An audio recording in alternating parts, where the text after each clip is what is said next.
Hello, everyone. Welcome again to the Startup Societies Foundation podcast. Today we have a special episode where we're talking about Startup Society competition, specifically the Blue Frontiers Build Your Own Seastead competition. Today we are joined by Mark Frazier, the director of the board of the Startup Societies Foundation. Mark Frazier has been doing Startup Society related projects for many, many years and has established many best practices on how to move forward to make great startup societies for the world. And some of the things he's developed in terms of best practices has been competitions in order to incentivize people to create startup societies and special economic zones around the world. He realizes that when you go to individual governments or single governments in order to negotiate to make startup societies, they have incentive to make the negotiations last longer or renege on deals. So rather than push on a string, as Mark calls it, he believes that competitions or having multiple people around the world compete for a prize to become a startup society haven will actually incentivize them more to make sure the deal happens on time and happens effectively. And what we suggested, both Mark and I, is that we create a competition for seasteading so that everyone around the world has the opportunity to create a seastead near their local government, a special economic sea zone. And they get rewarded $100,000 and in land lease revenue and in Varion tokens in order to succeed at the competition. And right now, we're just going to talk to Mark Frazier about why people who are applying to this contest and why locals benefit from this competition. Mark, how are you doing today? Doing well. It's great, Joseph, to be connecting on this topic. It's one that is very near and dear to my heart, and over the past 4 decades, I've had the joy of working on a number of contests. So what I'd like to do is cover from the experiences of special economic zones around the world, elements that can make for particular success in the Make Your Own Seastead competition. I'd like to begin by saying that there's essentially 2 levels of prosperity creation as we're looking for this initiative to proceed. One of them is what we can call the program level, and that's essentially the software, the operating system for special economic zones to succeed. Most of the 3,000, or virtually all of the 3,500 plus special economic zones around the world to date are land-based. And the seasteading competition is introducing the idea that the special economic zone incentives also can extend to floating communities. So at the program level, we're looking for a set of policies that will benefit Blue Frontiers and the private risk-taking investors in setting up a floating community, but equally for the local allies, for the champions of the seasteading initiative themselves to benefit from a potentially massive opportunity to introduce world-class incentives, reforms, policy reforms on land-based companion areas of their choosing. And so I'd like to start by saying that the software, which works both for the sea zone and the land zone elements, can include several ingredients which can make for a very vibrant response on the part of entrepreneurs and risk takers worldwide, on sea and on land. One of the elements that's been quite successful for special economic zones is introducing eGovernment solutions. Many, many investors are held back by paperwork, delays, bureaucracy, corruption, and so on. And so one opportunity to improve the overall climate on land and sea will be to set up simple systems. It can be as easy as putting all the forms and permit that is on paper today, put it on the web and have fast-track processing of people who want to set up companies, form corporations, to register properties, to have this be done online.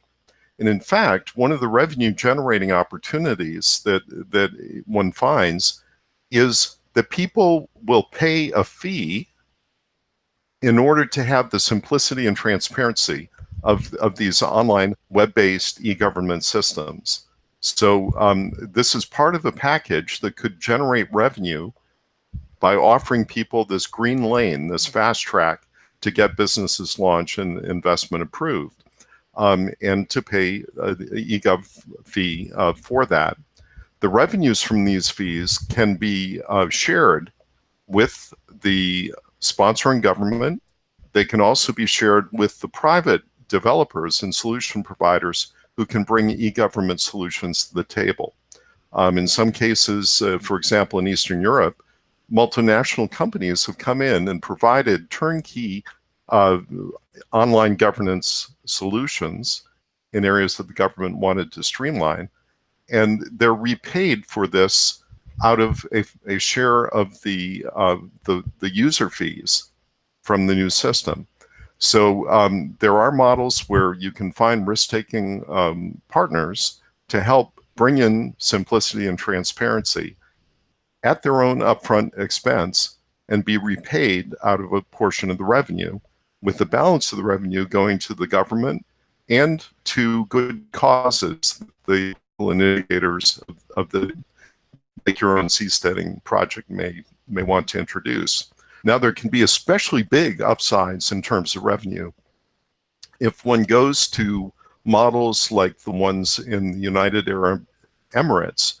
Dubai, one of the foremost special economic zones of the world, and the other parts of the Emirates are making almost $1 billion a year through visa and work permit systems that are online.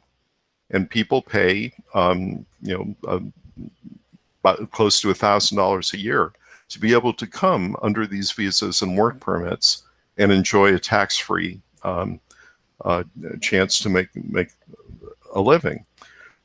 So if a community responding to these to the seasteading competition wishes to implement some kind of technology visa or other online visa system, there can be potentially enormous revenues depending on the scale and size that they wish to set up a land zone. There can be a lot of revenue coming in for the government and for the local partners who initiate the project. So that I would call the program level, the operating system level for a special economic zone regime that can apply both on land and for the seasteads. The second area of potentially enormous upside for the local initiators of a project is what we can call the project level to awaken many, many, potentially tens of millions, even hundreds of millions of dollars of value in what's now dormant real estate on land. So in the case of initiating, once one has the operating system, the software of the special economic zone incentives in good shape, it means any piece of any site, any part of the land that's included in the whatever the local partners wish to define as the land zone, that they can implement demonstrations of this new business climate very quickly in small areas, but ones that can scale up potentially to dozens of square kilometers or even hundreds of square kilometers in size. So I'd like to, if you wish, walk through a scenario on how these projects, specific projects on land, can unfold in a step-by-step way in a manner that massively benefits the local stakeholders. Mark, why don't you walk us through the steps? Okay. Well, back when I started in special economic zones, the land-based zones had to be pretty substantial. They cost millions of dollars worth of upfront investment because they were attracting electronics assembly, apparel assembly operations, employing hundreds and hundreds of people. So typically these special economic zones in the old days would take the form of an industrial park and require, again, many millions of dollars of upfront money and potentially 10 million more in borrowed money to launch. But that's transformed, that has changed. And the reason it's changed is because now we have an alternative to flying in or shipping in components that are used by the special economic zone industries. Today, we have bandwidth, we have affordable data and voice communication links that can be brought in at very low cost and even brought into existing buildings.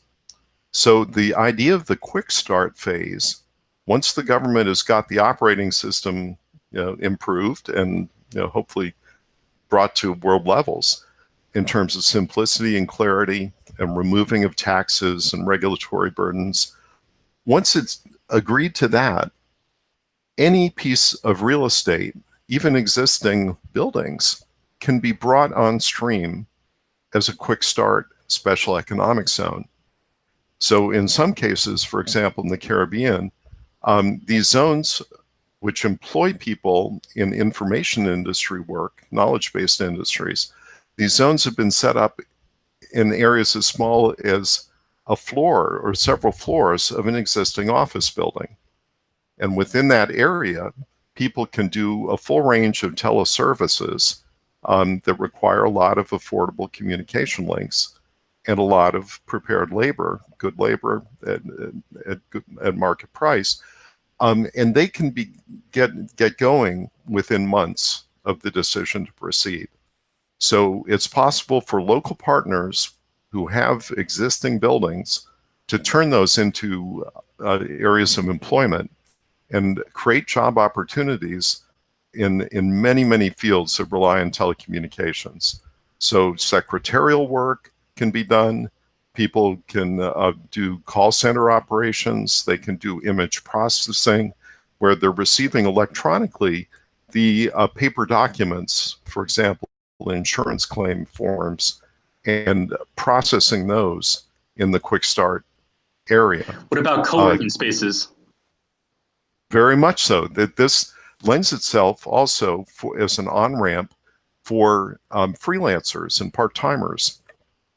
And over the past decade in particular, the number of free markets for telework has burgeoned. There are well over 50 of them today, and 40 million freelancers already participating in them. There's, in most cases, no entry barrier, no cost to join, but there is, in many cases, the lack of a place where one can go on a co-working-like model and be productive, so that it becomes possible for the developer of the quick start zone to set it up in time work areas that are open for the part-time freelancers to come in. This can mean students, it can mean job seekers. They can have access to the telecommunication links, workstation areas for them to be productive.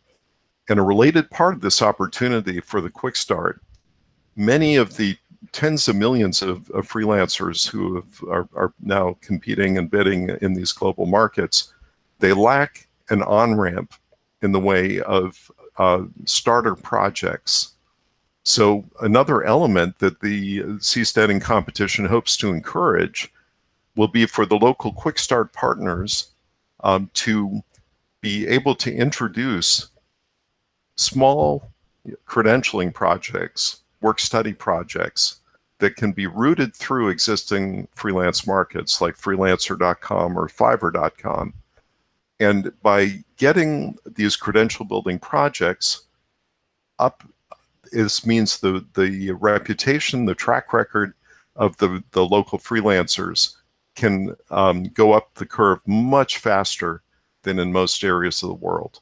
So that feeder system of micro gigs and work study opportunities is very much part of what we're looking to bring into this contest.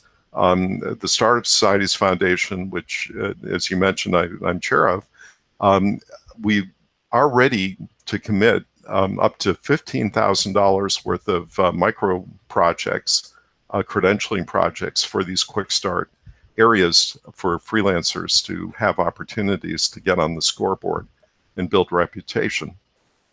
In addition to that, we're looking in the quick start phase to help encourage locally established businesses to help them grow. For example, Airbnb ventures now, in many cases, could be doing better if there was a world-class, special economic zone established nearby. These zones tend to attract visitors, business people, and this can help generate opportunities for the local Airbnb and large-scale resort developments too as it grows. So we're very much in this contest looking to encourage early wins on the part of the local quick start zone initiators. But the magic happens once the quality of the reforms is demonstrated in these quick start special economic zones on land.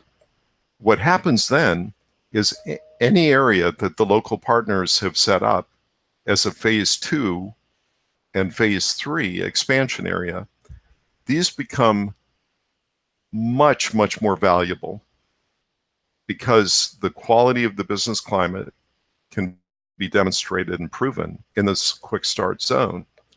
So the approach then, and again, all this is based on what the local stakeholders, decision makers, how far they wish to go. But in cases where they decide to, under leasehold, for example, commit a substantial expansion area of perhaps 100 to 100 hectares would be ideal, maybe a square kilometer as phase 2. That can then be directly developed on more of a classic special economic zone model as a business park, an office park, industrial park, even technology park, depending on the number of people that in the area that are in the market, the labor market. These can become areas that employ thousands, maybe tens of thousands of people. And that concession, if again, it's a world-class business climate in the special economic zone incentives, that concession can be very lucrative for direct development, or it can be put out to tender. And many of the most successful special economic zone operators around the world now are looking to expand. So you see Chinese special economic zones developing in partnership, coming into these mid-size zones and directly funding. We've seen cases also, Singapore recently has moved into partnership in Jamaica in the Caribbean. The Gale, which is a Boston-based US developer, is leading a $30 billion private special economic zone partnership in Korea, and declared it would like to see 20 more such projects in its own portfolio. So worldwide, we're seeing big players looking for opportunities, and it's possible for the local initiators of a successful quick start zone to package their opportunity for phase 2 and put it out for global tendering, global bidding, and receive upfront concession payments as well as residual continuing payments.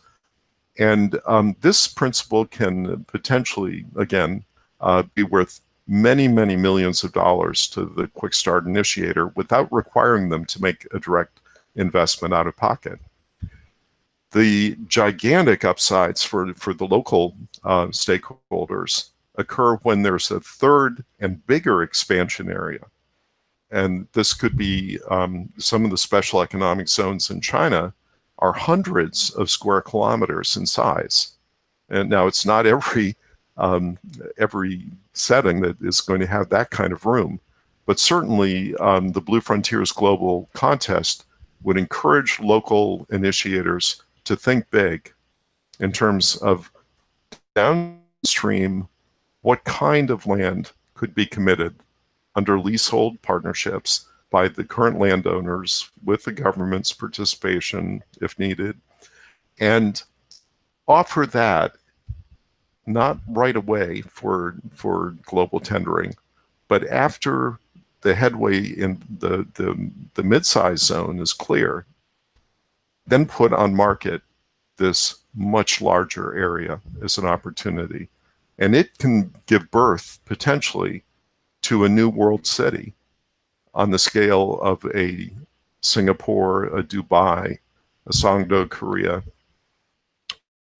or a Hong Kong, and be done on a success sharing basis with the local initiators, the local government, and the people directly of the community.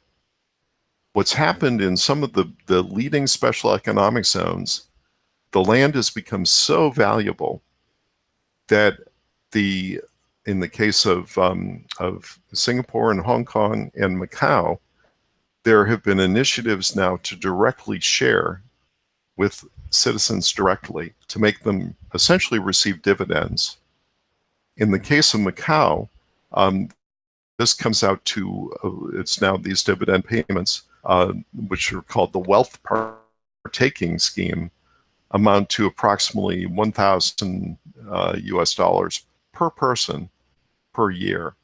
Four is getting a quite substantial share of the upsides. And again, we will be working in the toolkits that we're offering to encourage the local champions, the local initiators, to take the best practices in these kinds of models of success sharing and land rent sharing, land revenue sharing, so that all of the citizens of the sponsoring community and ideally the sponsoring country can receive opportunities, receive assets, receive revenues as these new world cities emerge. So Mark, one more thing before we conclude, because you've given a lot of information about the content of the contest and how they would benefit both locals and contenders. But can you say a little bit about the character and the qualifications that people who want to apply for the contest should have? Sure. This is this is wide open. Round one, we are looking, and the round one I should mention is underway right now and will be going. This will be, I believe, through September 10th.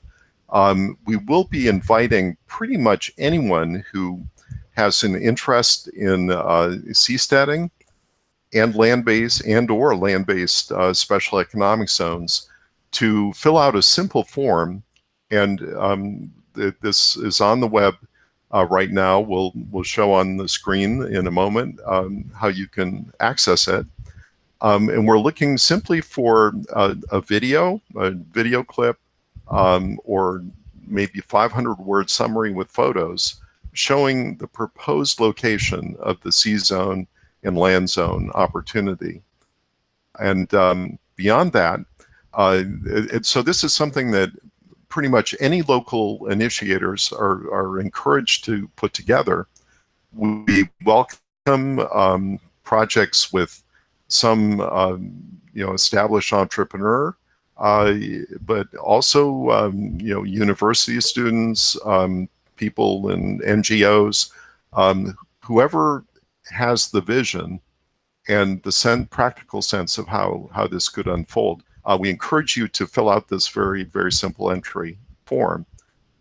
We are contacting worldwide folks in, for example, people who have experience operating destination resorts, operating marinas, people who may have some special economic zone development experience in their own country, local and national economic development organizations, and people concerned with sea level rise one of the key factors in this, the opportunity, is to begin pilot projects to show how areas, island countries, or waterfront areas that are at risk as global sea levels rise, how they can adapt to it and even prosper as it unfolds.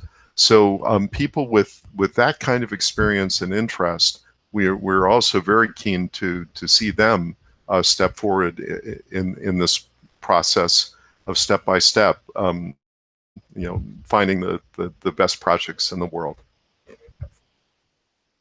Excellent, Mark. I think that's fantastic. And I think a lot of people who are viewing this podcast right now are prime candidates for the contest. Everyone, thank you again for joining us at the Startup Societies Foundation podcast. Join us in the Startup Society's Build Your Own Seastead competition with Blue Frontiers and help build a homeland for seasteading around the world.